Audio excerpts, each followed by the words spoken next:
दोस्तों आप किसी एग्जाम में बैठे हैं और आपके लिए ऐसे बड़ा नंबर आ जाता है कि एचसीएफ निकालिए, बताइए आप कितना टाइम लेंगे।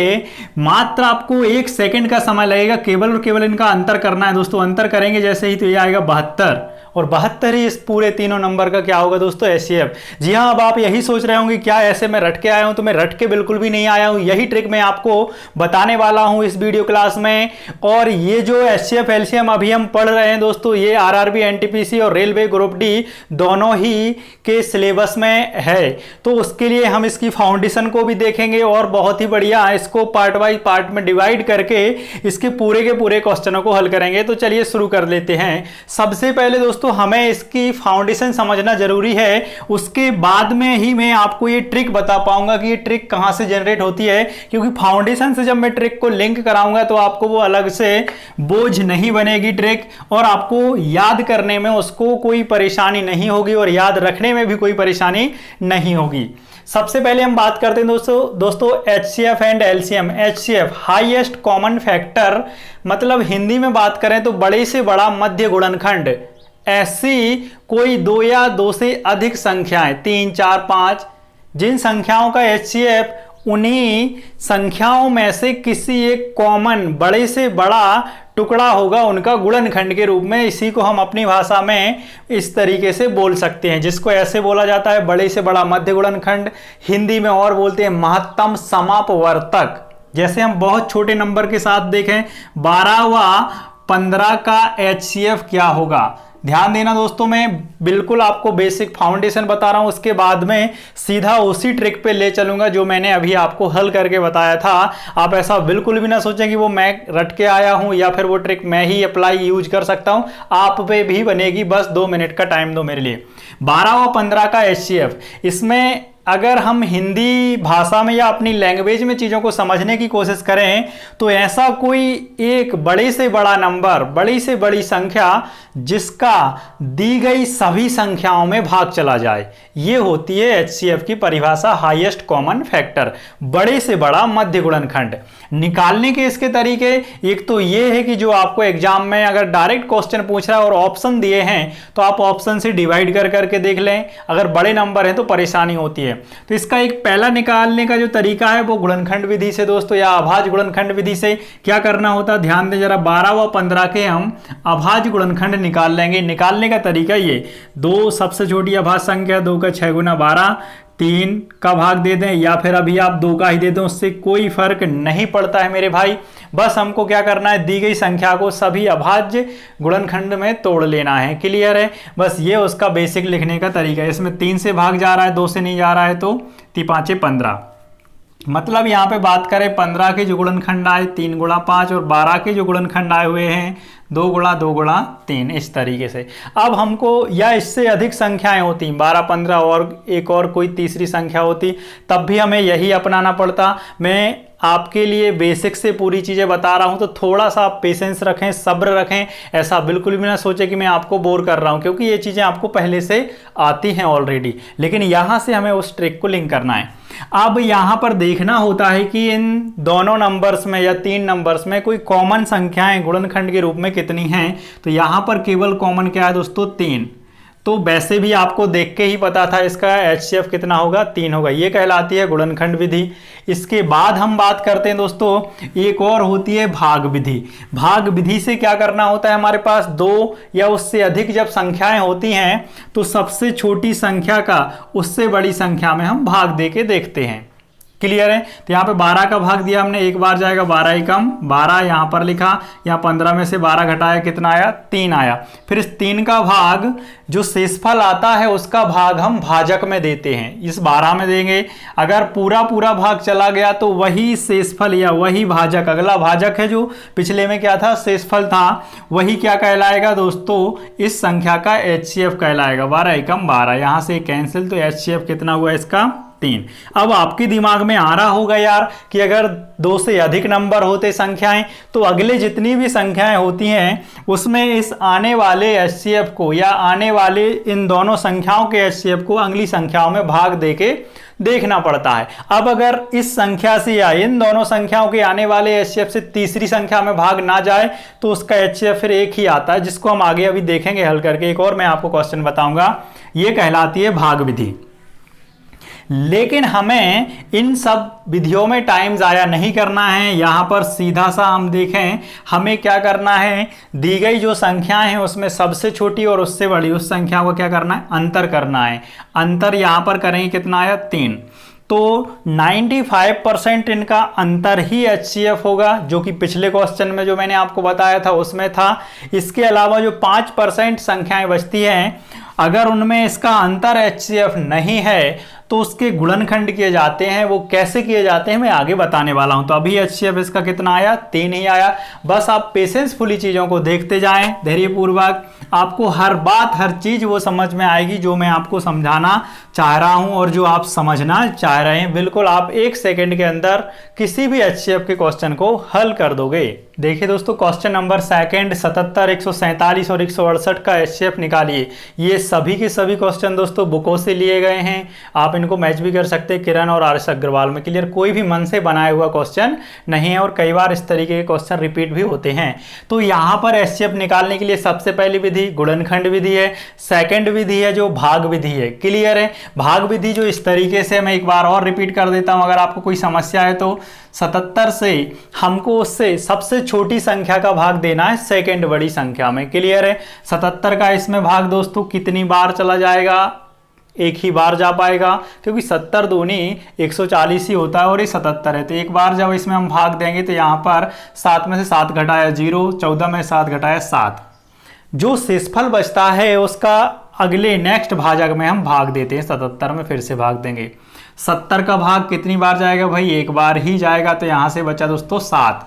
फिर जो शेषफल आ रहा है उसका उस नेक्स्ट भाजक में हम फिर से भाग देंगे 70 में। तो यहाँ पर 7 धाम 70। इस तरीके से जहाँ पर भी पूरा भाग चला गया वही इन दोनों नंबर्स का एचसीएफ होगा। ये विधि भी बहुत ज़्यादा ज़रूरत पड़ती है क्योंकि कुछ ऐसे क्वेश्चन बनते हैं जिनमें वह संख्याएं नहीं दे रखती हैं, लास्ट का भाजक दिया जाता है। क्लियर, और ये भागफल दिए जाते हैं। इसके अलावा क्वेश्चन ये होता है कि लंबी भाग विधि से भाग देने पर ये नंबर्स आ रहे हैं, आखिरी भाजक ये है तो वही संख्याएं क्या होंगी। इस टाइप के क्वेश्चन आपने भी पढ़े होंगे, तो ये भी सीखना थोड़ा ज़रूरी है, इसलिए मैं बता रहा हूँ बार बार।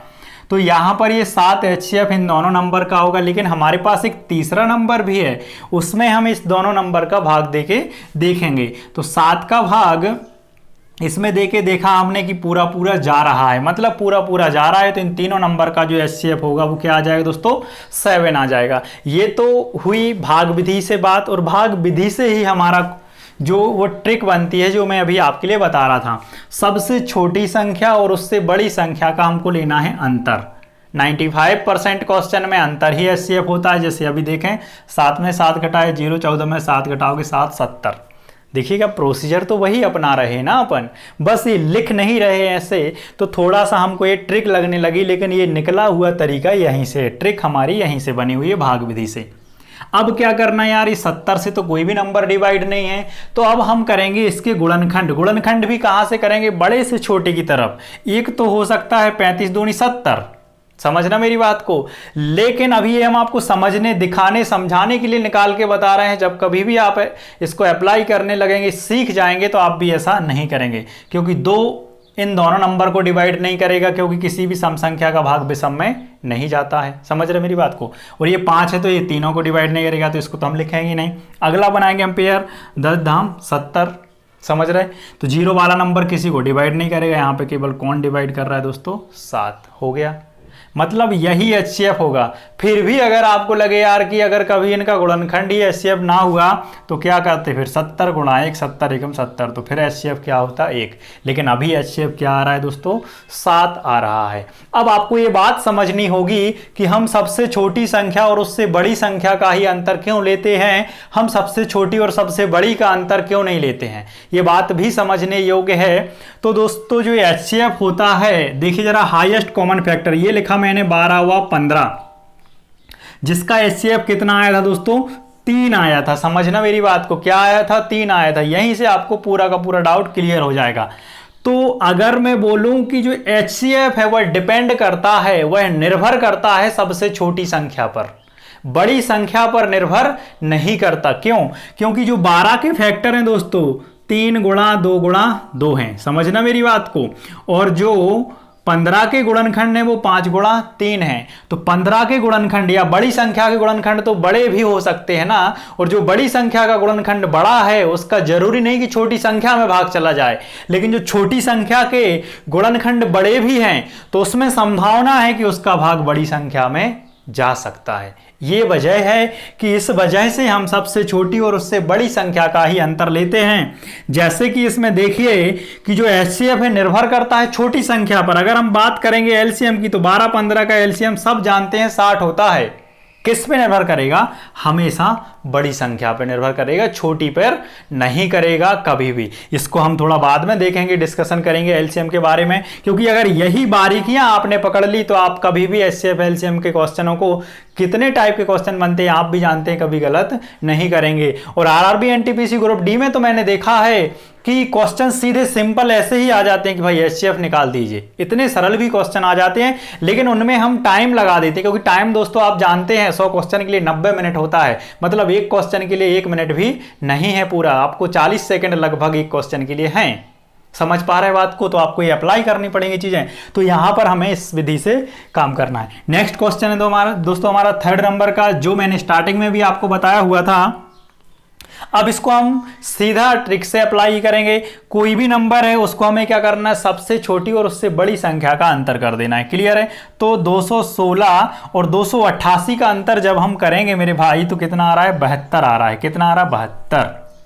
अब आप बोलेंगे कि ये कहां से हमको आकाशवाणी होगी, या मुझे होगी या आपको होगी, या मुझे कहां से हुई कि भाई यही एचसीएफ है। अरे भाई तीसरे नंबर में जो इन दोनों का अंतर है वह इन दोनों संख्याओं को तो डिवाइड करेगा ही करेगा। क्लियर है? क्योंकि ये इनका डिफरेंस है। लेकिन हमको तीसरी या चौथी जितनी भी संख्याएं हैं, अभी हम और बड़ा क्वेश्चन लिखेंगे, उनमें इसका भाग देके देखना है। तो साफ दिख रहा है कि 720 में 72 का भाग जा रहा है। एक और भी आपके पास सहायता होती है इसमें इन क्वेश्चनों को हल करने की, क्या होती है? ऑप्शन। लेकिन अभी ऑप्शन हम हल करना सीख रहे हैं, चीजों की फाउंडेशन बना रहे हैं, तो मैंने ऑप्शन लिखे नहीं है। तो यहाँ पे एचसीएफ कितना हो गया दोस्तों? 72 ही हो गया। ठीक है, देखिए दोस्तों क्वेश्चन नंबर 4 और 5 इनको हम बहुत ही बढ़िया जल्दी से स्पीड में करेंगे। 1134, 1344, 1701 सबसे छोटी संख्या और उससे बड़ी संख्या का हमको लेना है अंतर। तो यहाँ पर ये आया 0, 4 में से 3 घटाया दोस्तों 1 आ गया, और 3 में से 1 घटाया 2, 1 में से 1 घटाया 0। 210 का इनका एचसीएफ हो सकता है? बिल्कुल भी नहीं हो सकता, क्योंकि ये सभी नंबर हैं और ये 0 है। यहाँ से 0 वाला इनको डिवाइड नहीं कर सकता, इनके हम फैक्टर करेंगे दोस्तों। इसका मतलब 0 वाला फैक्टर तो करेंगे ना हम। 21 का 10 गुना कितना होगा? 210 होगा। और यहाँ पे 42 का 5 गुना भी हो सकता है। 42 का 5 गुना कितना हो रहा है दोस्तों? ये भी तो 210 हो रहा है, लेकिन 5 इन नंबर को डिवाइड नहीं करेगा। और यहाँ पर इकाई में 2 है, मतलब सम है, तो यहाँ इकाई में विषम है, तो ये भी डिवाइड नहीं करेगा, तो ये भी पेयर गया और ये भी गया। इसके हम और गुणनखंड करेंगे दोस्तों, 210 के फिर से गुणनखंड करेंगे। अभी मैं आपको कर करके बता रहा हूँ, कोई भी गुणनखंड छोड़ नहीं रहा हूँ। तो आप एग्जाम में थोड़ी ना हर एक को चेक करेंगे, आपको तुरंत पता है ना कि ये सम वाले से किसी से डिवाइड नहीं होगा, 5 से डिवाइड नहीं होगा, 0 वाले से डिवाइड नहीं होगा।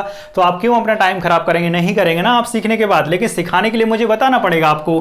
अब यहां पर दोस्तों हमें देखना पड़ेगा कि 21 गुणा 10, ठीक है, जो कि मैंने आपको स्टार्टिंग में बोला था 10 डिवाइड नहीं करेगा। 21 के बारे में मैंने जिक्र नहीं किया था। अब देखिए 21 तो इनको डिवाइड करेगा, क्योंकि ये इसका अंतर है और इसका गुणनखंड क्या है? 21 गुणा 10। सिर्फ इसमें हमको चेक करके देखना है क्या 21 का भाग जाएगा?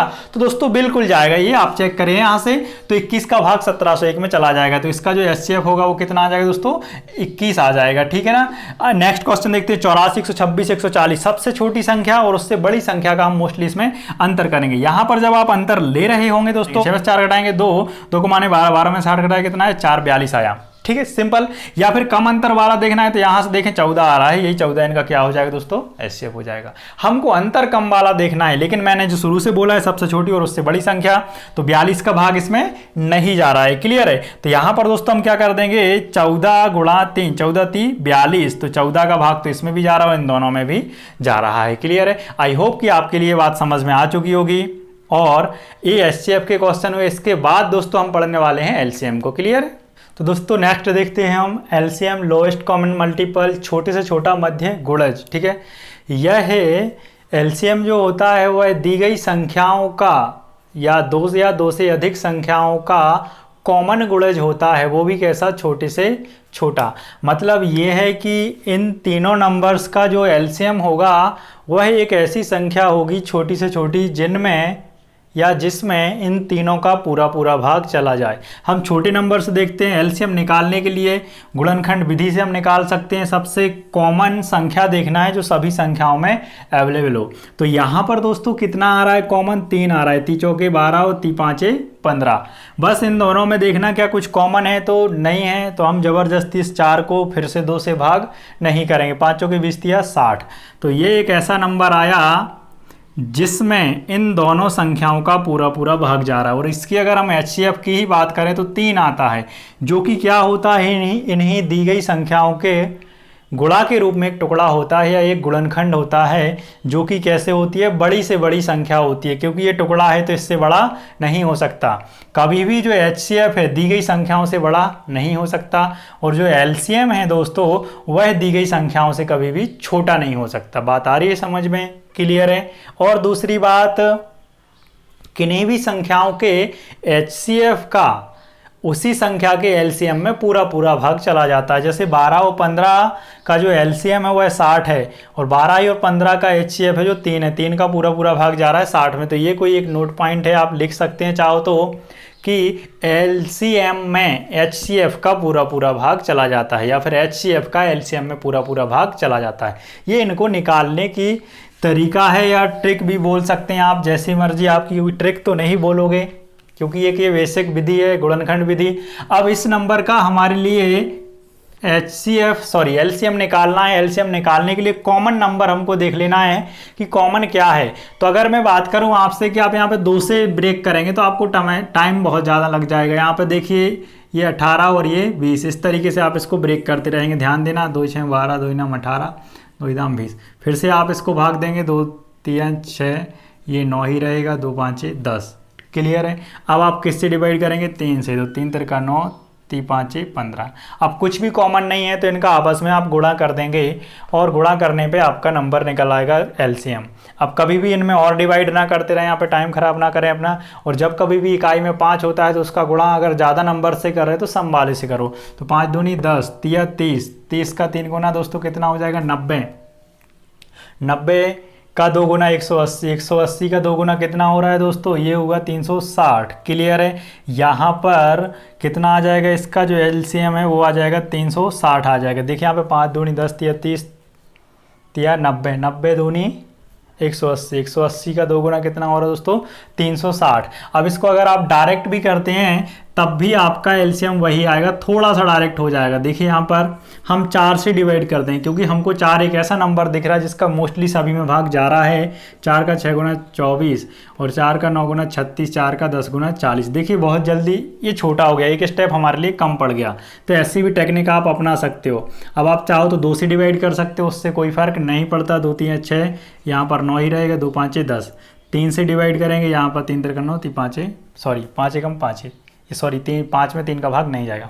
5 दूनी 10, 30, 30 का 3 गुना 90, 9 का 4 गुना 36, 360 आ गया। देखिए तब भी वही आ रहा है। इसका मतलब कुल मिला के ये है, हमें किन्हीं भी दी गई संख्याओं का एलसीएम निकालने के लिए उसमें जो कॉमन गुणनखंड है उसको एक बार लेना है। देखिए जैसे इनमें कॉमन क्या था, 4 था, 2 था, 3 था। समझ पा रहे हैं आप मेरी बात को। तो ये हमारे लिए जो कॉमन है, जैसे यहाँ पर बात करें तो ये नंबर्स कॉमन थे जो कि मोस्टली सभी में नहीं थे।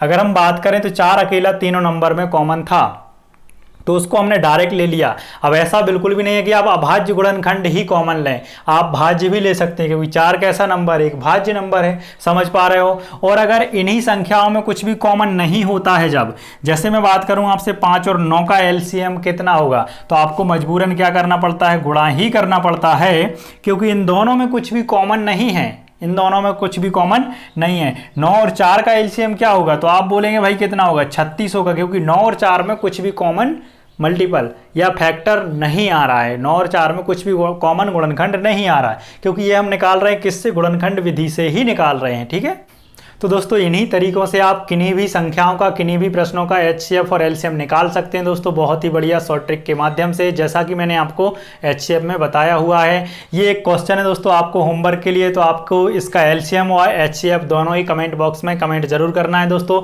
जब भी आप किसी क्वेश्चन का आंसर कमेंट करते हैं तो मुझे बहुत अच्छा लगता है कि मेरी जो मेहनत है वो सार्थक जा रही है, आप लोग थोड़ा सा ध्यान दे रहे हैं पढ़ाई के ऊपर। और दोस्तों आप बताइए कि आपको ये वीडियो कैसा लगा, क्योंकि इसके बाद मैं आरआरबी, एनटीपीसी और रेलवे ग्रुप डी के सिलेबस को कंटिन्यू रखने वाला हूं, तो आप मेरे लिए कमेंट करके ये भी बताइए कि आपको वीडियो कैसा लगा। Thank you.